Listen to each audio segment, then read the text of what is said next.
Bismillahirrahmanirrahim. Assalamualaikum warahmatullahi ta'ala wabarakatuh.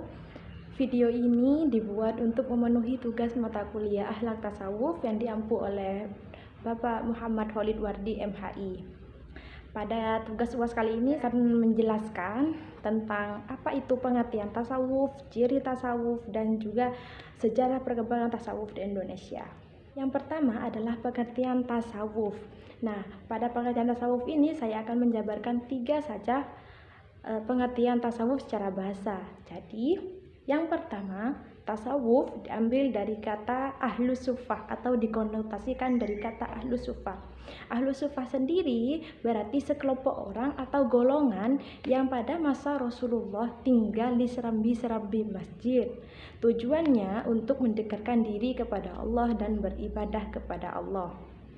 Yang kedua, berasal dari kata sofaun. Sofaun sendiri memiliki arti suci. Artinya bahwa orang-orang yang menyucikan dirinya di hadapan Tuhannya. Poin yang ketiga adalah berasal dari kata sof yang memiliki arti barisan. Maksudnya, tasawuf ini adalah orang-orang yang berada pada barisan terdepan dalam mentuhankan atau mentauhidkan Allah. Kemudian poin yang kedua adalah ciri-ciri umum tasawuf. Jadi tasawuf ini memiliki 5 ciri umum. Yang pertama, memiliki moral.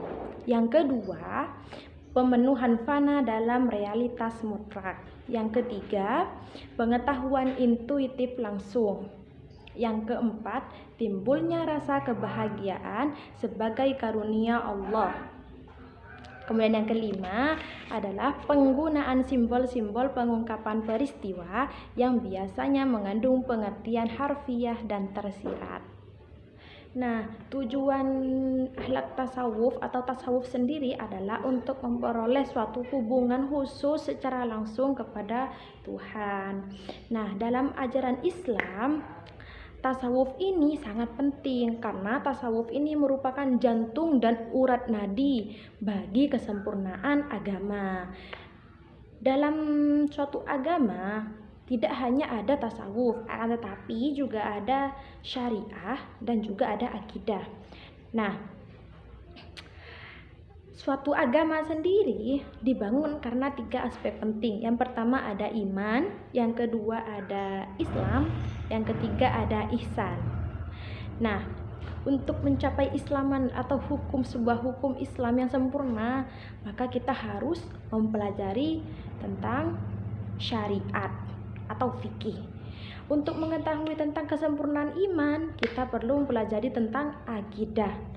Nah, untuk mengetahui seperti apa kesempurnaan ihsan, disitulah peran tasawuf. Jadi kita harus mempelajari tasawuf. Nah, tasawuf sendiri banyak menyebabkan orang-orang menjadi sesat dan musyrik karena tidak disertai dengan tauhid dan syariat Islam. Pembahasan yang terakhir tentang akhlak tasawuf adalah tentang sejarah perkembangan tasawuf di Indonesia. Nah, dalam membahas sejarah perkembangan tasawuf di Indonesia, ini erat sekali kaitannya dengan proses islamisasi di Indonesia. Karena sebagian besar proses penyebaran Islam di Indonesia merupakan jasa dari para sufi. Ada 4 sufi terkemuka di kawasan Sumatera. Yang pertama ada Hamzah Al-Fansuri dengan karyanya Asrar Al-Arifin dan Syaraf Al-Ashikin. Kemudian yang kedua ada Samsuddin Pasai. Dia adalah seorang penulis di mana salah satu karyanya adalah kitab Jauhar Al-Haqaiq dan Mirat Al-Qulub. Nah, Samsuddin Pasai ini adalah murid dari Hamzah Al-Fansuri yang mengembangkan doktrin tentang wahdatul wujud. Kemudian tokoh sufi yang ketiga adalah Abdur Rauf Singkil. Dia seorang penganut tarikat Syattariyah. Karyanya adalah Mira'atul Lab. Kemudian yang keempat ada Nuruddin Ar-Raniri. Salah satu karyanya adalah Bustanus Salatin. Beliau adalah pengikut Sunni yang terang-terangan menentang ajaran yang dibawa oleh Hamzah Al-Fansuri. Nah, pada waktu itu kerajaan Islam pertama kali adalah kerajaan Samudra Pasai. Nah, dengan adanya kerajaan Samudra Pasai ini menjadi kawasan sentral penyiaran agama Islam ke berbagai daerah di Sumatera, bahkan sampai ke pesisir utara Pulau Jawa. Nah, setelah sampai di Pulau Jawa, perkembangan Islam selanjutnya digerakkan oleh para wali songo atau wali 9. Di Jawa sendiri, para wali tidak hanya berperan sebagai penyiar agama Islam, melainkan mereka juga ikut berperan kuat pada pusat kekuasaan kesultanan, sehingga ada sebagian mereka yang mendapatkan gelar susuhunan. Kemudian, semenjak penyiaran Islam dibawa oleh para wali, perkembangan Islam selanjutnya diteruskan atau diambil oleh kerabat-kerabat elit keraton, sehingga secara perlahan-lahan terjadi proses akulturasi sufisme dengan kepercayaan lama dan tradisi lokal yang berakibat pada bergesernya nilai keislaman sufisme karena tergantikan oleh model spiritualis non-religius. Selanjutnya, saya akan menjelaskan tentang siapa saja tokoh-tokoh tasawuf di Indonesia.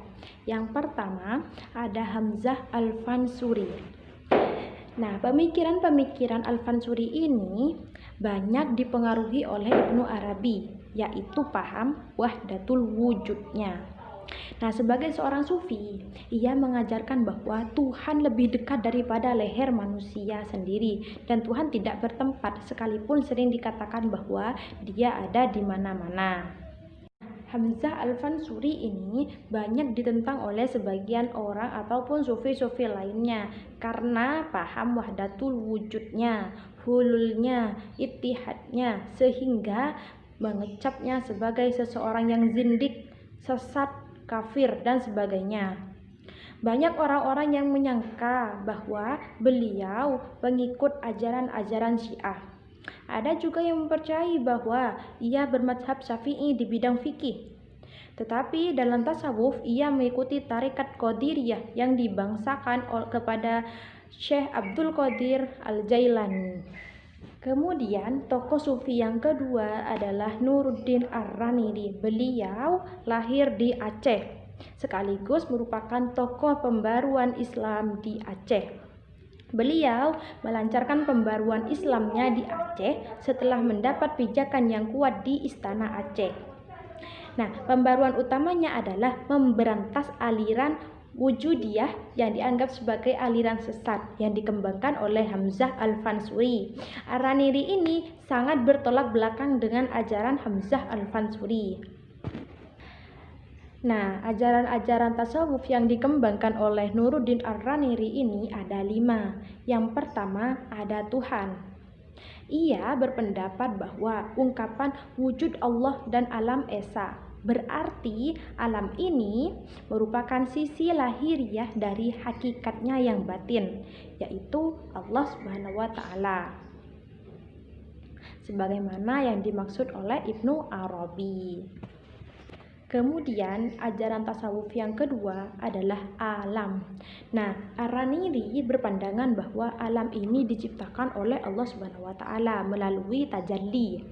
Ia menolak teori al-faid atau emanasi al-Farabi karena membawa pada pengakuan bahwa alam ini qadim sehingga dapat jatuh pada kemusyrikan. Ajaran tasawuf Nuruddin Ar-Raniri yang ketiga adalah manusia. Menurut Ar-Raniri, manusia merupakan makhluk Allah yang paling sempurna di dunia ini sebab manusia merupakan khalifah Allah di bumi yang dijadikan sesuai dengan citranya. Kemudian ajaran tasawuf Nuruddin Ar-Raniri yang keempat adalah wujudiyah. Nah, apa itu wujudiyah? Nah, beliau berpendapat bahwa Pendapat Hamzah Al-Fansuri tentang wahdatul wujud dapat membawa pada kekafiran. Ar-Raniri berpandangan bahwa jika benar Tuhan dan makhluk hakikatnya satu, dapat dikatakan bahwa manusia adalah Tuhan dan Tuhan adalah manusia, sehingga antara manusia dan Tuhan tidak ada bedanya. Dan jadilah seluruh makhluk itu adalah Tuhan. Semua yang dilakukan manusia, baik buruk maupun baik, Allah Subhanahu wa taala turut serta melakukannya. Jika demikian halnya, manusia berarti mempunyai sifat-sifat Tuhan. Kemudian ajaran tasawuf yang dikembangkan oleh Nuruddin Ar-Raniri ini adalah hubungan syariat dan hakikat. Kemudian tokoh tasawuf di Indonesia yang ketiga ada Syekh Abdul Rauf As-Singkil. Nah, sebelum As-Singkil ini membawa ajaran tasawufnya, terlebih dahulu di Aceh sudah dikenal tentang ajaran tasawuf falsafi yang dikenal dengan paham wahdatul wujud. Nah, Abdul Rauf Singkil ini menanggapi persoalan aliran wujudiyah dengan penuh kebijaksanaan. As-Singkil berusaha mengkonsiliasi antara tasawuf dan syariat.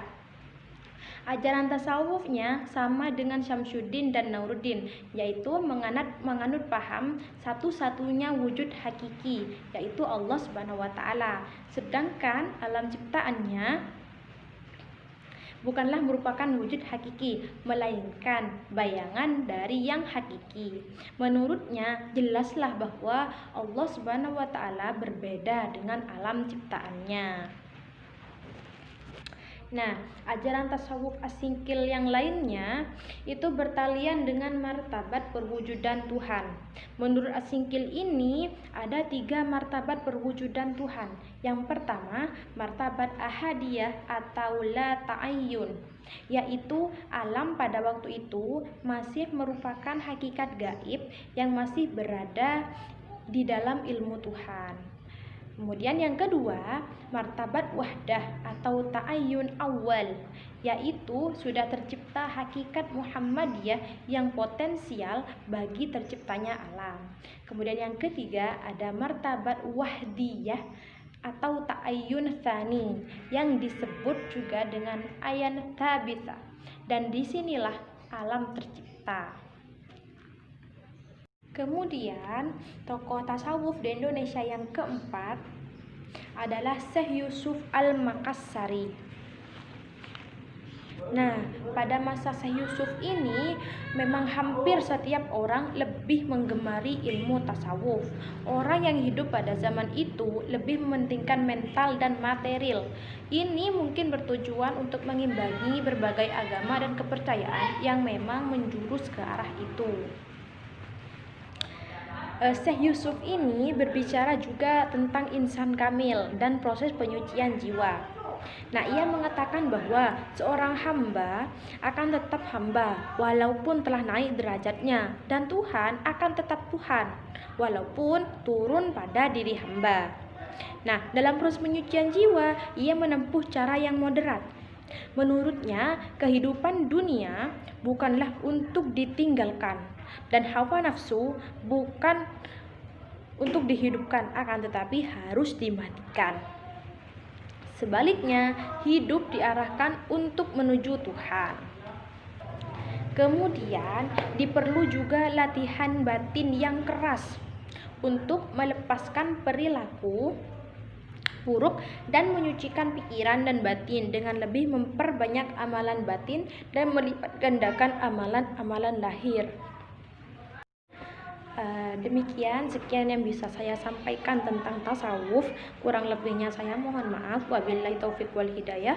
Wassalamualaikum warahmatullahi taala wabarakatuh.